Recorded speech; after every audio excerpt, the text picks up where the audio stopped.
नमस्कार. आज आपण कोणतंही वाटण न करता सुरणाची रस्सा भाजी बनवणार आहोत. अतिशय चविष्ट ही भाजी तयार होते. ही भाजी तुम्ही चपातीबरोबर, भाकरीबरोबर, अगदी भाताबरोबर सुद्धा खाऊ शकता. सुरणाची भाजी झटपट तयार होण्यासाठी इथे आपण कुकरचा वापर करणार आहोत. कुकरमध्ये फोडणीपुरतं तेल गरम करून घेणार आहोत. तेल गरम झाल्यानंतर 2 बारीक चिरलेले कांदा छान लालसर होईपर्यंत परतून घेणार आहोत. कांदा परतून झाल्यानंतर इथे आपण एक बारीक चिरून घेतलेला टोमॅटोचा वापर करणार आहोत.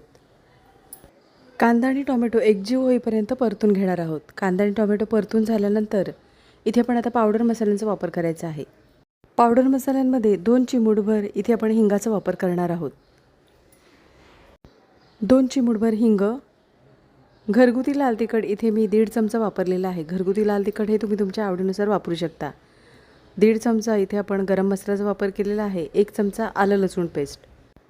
एखाद मिनिटभर आपण हे मसाले छान परतून घेणार आहोत. गॅसची फ्लेम स्लो ठेवायची आहे आणि स्लो गॅसवर आपण इथे आता मसाले परतून घेणार आहोत. मसाले परतून झालेले आहेत. इथे आपण आता आमसुलं म्हणजे कोकमाचा वापर करणार आहोत. सुरणाची भाजी खाताना थोडीशी घशाला खवखवते, त्याच्यासाठी इथे आपण आमसुलं म्हणजे कोकमाचा वापर करणार आहोत. सुरण कापताना सुद्धा हाताला थोडंसं आमसुलं किंवा तेल लावून घ्यायचं, म्हणजे हाताला सुद्धा खाज येत नाही. इथे आपण आता बारीक चिरलेल्या कोथिंबीरीचा वापर करणार आहोत. बारीक चिरलेली कोथिंबीर आणि इथे आपण सुरण चिरून घेतलेला आहे, तो 2 ते 3 पाण्याने धुवून झाल्यानंतर इथे आपण आता फोडणीमध्ये परतून घेणार आहोत. पाण्याचा वापर न करता मसाल्यावर सुरण अशा पद्धतीने परतून घ्यायचा, म्हणजे भाजीला चव छान येते.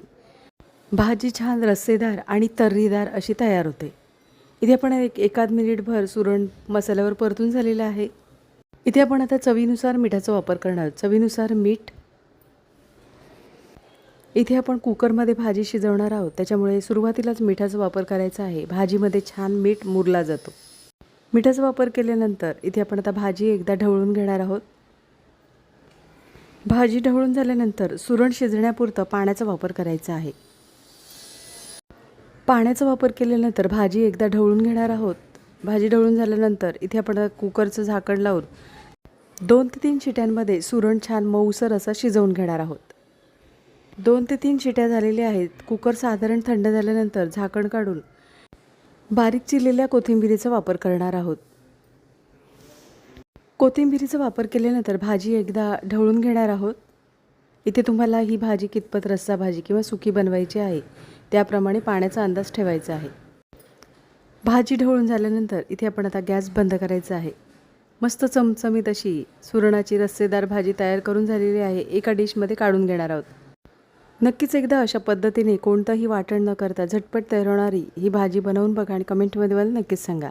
आजची रेसिपी आवडली असेल आणि चॅनलवर नवीन असला तर चॅनलला सबस्क्राईब करा आणि व्हिडिओ आवडला असेल तर लाईक शेअर करा. पुन्हा भेटू अशाच चमचमीत नवीन रेसिपीमध्ये.